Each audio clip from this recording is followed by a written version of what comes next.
ಸಿಕ್ಕಾಪಟ್ಟೆ ಚಳಿ. ಒಂದು ಕಾಫಿ ಮಾಡ್ಕೊಳ್ಳೋಣ ಅಂತ. ವಾತಾವರಣನೇ ಸರಿ ಇಲ್ಲ.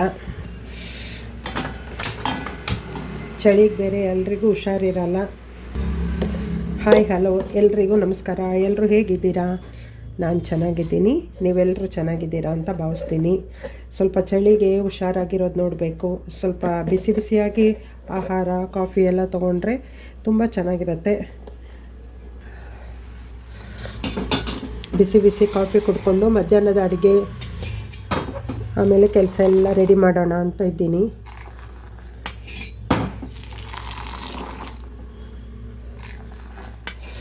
ಒಳ್ಳೆ ಕಾಫಿ ಕುಡಿದ್ರೆ ಚೆನ್ನಾಗಿರುತ್ತೆ. ಕಾಫಿ ಕುಡಿಯೋದು ಸ್ವಲ್ಪ ಸ್ವಲ್ಪ ಕುಡಿಬೇಕು ಚಳಿಗೆ. ಜಾಸ್ತಿ ಫುಲ್ ಕಾಫಿ ಕುಡಿದ್ರೆ ಏನಾಗುತ್ತೆ, ಹೀಟ್ ಆಗೋಗುತ್ತೆ. ಬಿಸಿ ಬಿಸಿ ಕಾಫಿ. ಇಡ್ಲಿಗೆ ಕೆಂಪಕ್ಕಿ ನೆನೆಸ್ತಾ ಇದ್ದೀನಿ. ಬಿಳಿ ಅಕ್ಕಿ ಬೇಡ ಅನ್ನಿಸ್ತು, ಕೆಂಪಕ್ಕಿ ನೆನೆಸ್ಬೇಕು. ಊರಿಗೆ ಹೋಗಿದ್ನ ಎಲ್ಲ ಕಷಾಯ ಪುಡಿ ಎಲ್ಲ ತೊಗೊಂಡು ಬಂದಿದ್ದೀನಿ ನೋಡಿ. ಮಲೆನಾಡು ಕಷಾಯ ಚಳಿಗೆ ಬೇಕಾಗುತ್ತೆ ಇದೆಲ್ಲ. ಇದು ಅಷ್ಟೇ ಮಲೆನಾಡು ಕಷಾಯ. ಇದು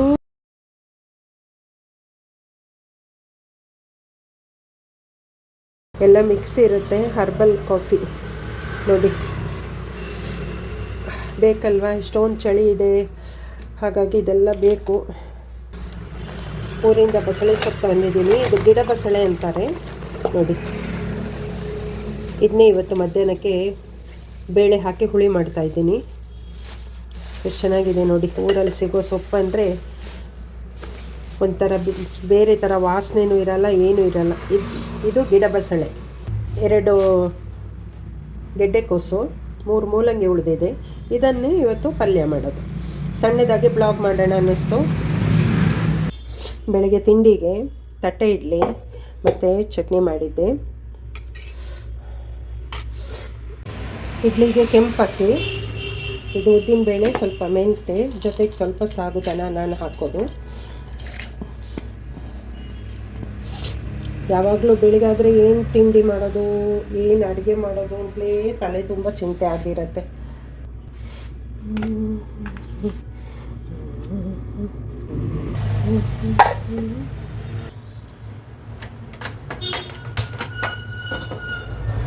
ಸ್ವಲ್ಪ ತಲೆಗೆ ಎಣ್ಣೆ ಹಾಕೊಳ್ಳೋಣ ಚೂರು.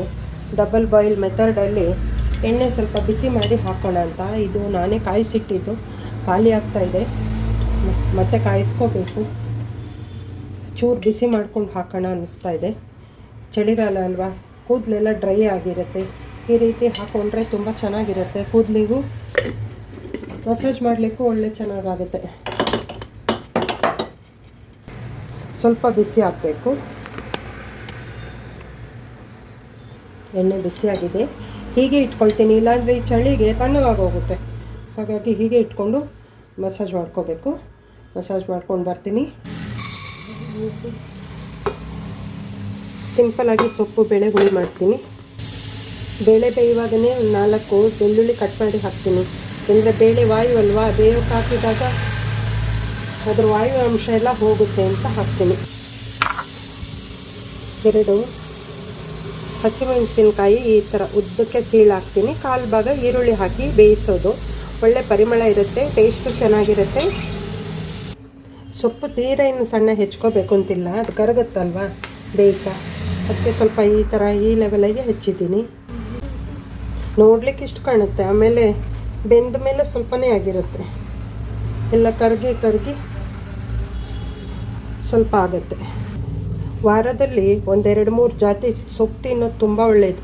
ಬಸಳೆ ಸೊಪ್ಪಂತೂ ತುಂಬ ಒಳ್ಳೆಯದು. ಕಬ್ಬಿಣದ ಅಂಶ ಮತ್ತು ವಿಟಮಿನ್, ಮೆಗ್ನೀಷಿಯಮ್ ಎಲ್ಲ ಜಾಸ್ತಿ ಇರೋದ್ರಿಂದ ವಾರದಲ್ಲಿ 2 ಸರ್ತಿ ತಿಂದರೂ ಒಳ್ಳೆಯದು.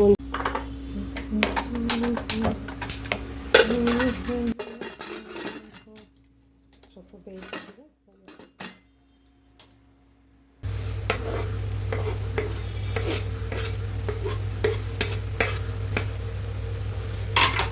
ಮಧ್ಯಾಹ್ನದ ಊಟಕ್ಕೆ ಪಲ್ಯ ಒಂದು ಮಾಡ್ತಾಯಿದ್ದೀನಿ. ಇದಕ್ಕೆ ತೆಂಗಿನಕಾಯಿ ತುರಿಬೇಕಾದ್ರೆ ಹಾಕ್ಬೋದು, ನಾನು ಹಾಕ್ತಾಯಿಲ್ಲ. ಹೀಗೆ ಸ್ವಲ್ಪ ಸಿಮ್ಮಲ್ಲೇ ಇಟ್ಟು ಬೇಯಿಸಿದ್ರೆ ಆಯಿತು.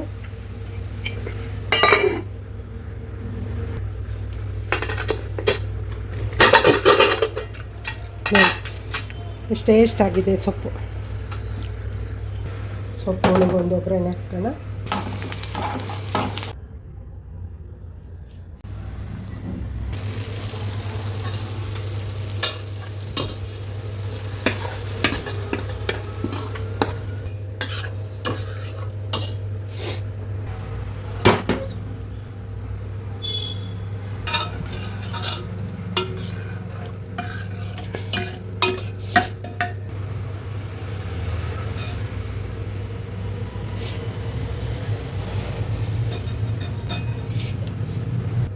ತುಪ್ಪ ಹಾಕಿದ್ದೀನಿ. ಇವಾಗ ಸ್ವಲ್ಪ ಪೆಪ್ಪರ್ ಪೌಡ್ರ್ ಹಾಕಬೇಕು. ಚಳಿಗಾಲ ಅಲ್ವಾ, ಪೆಪ್ಪರ್ ಪೌಡ್ರ್ ಹಾಕಿದರೆ ಏನೂ ತೊಂದರೆ ಇಲ್ಲ, ತುಂಬ ಒಳ್ಳೆಯದು. ಉಪ್ಪು ಸ್ವಲ್ಪ ಕಡಿಮೆ ಹಾಕಿದ್ದೆ, ಉಪ್ಪು ಹಾಕ್ಕೊಳ್ಳೋಣ ಸ್ವಲ್ಪ. ಇವಾಗ ಸ್ವಲ್ಪ ಚೆನ್ನಾಗಿ ಕುದಿಸಿದ್ರೆ ಸೊಪ್ಪು ಹುಳಿ ರೆಡಿ ಆಗುತ್ತೆ.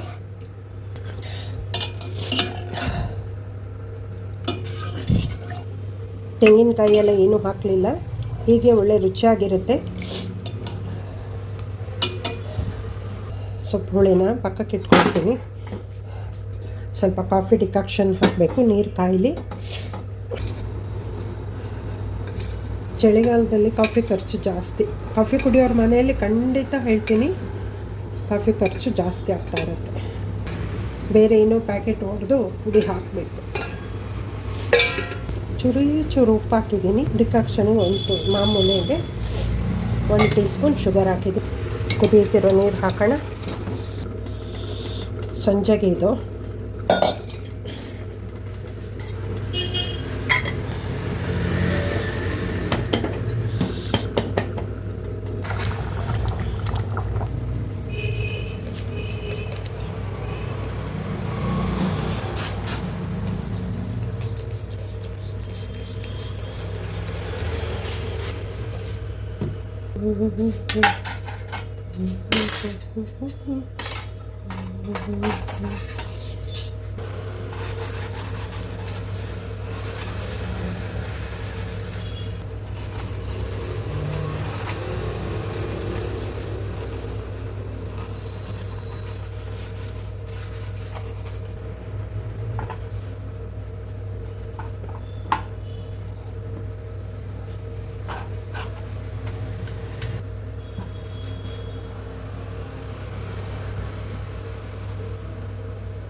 ಸ್ಲ್ಯಾಬ್ ಎಲ್ಲ ಕ್ಲೀನ್ ಮಾಡ್ಕೊಳ್ಳೋಕ್ಕಿಂತ ಇಲ್ಲಿ ತೆಗೆದುಕೊಂಡು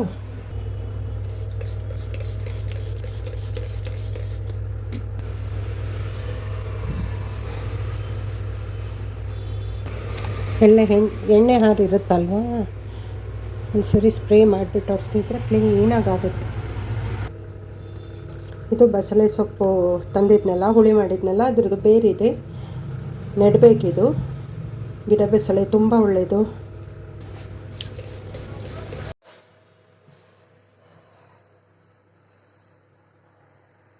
ಇಷ್ಟು ಪಾತ್ರೆ ವಾಶ್ ಮಾಡಿ ಎಲ್ಲ ಎತ್ತಿಟ್ಬಿಟ್ರೆ ಒಂದು ಕೆಲಸ ಮುಗಿಯೋದು.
ಪಾತ್ರೆ ವಾಶ್ ಮಾಡಿ ಎಲ್ಲ ಎದ್ದಿಟ್ಬಿಟ್ರೆ ಒಂದು ಕೆಲಸ ಮುಗಿಯುತ್ತೆ.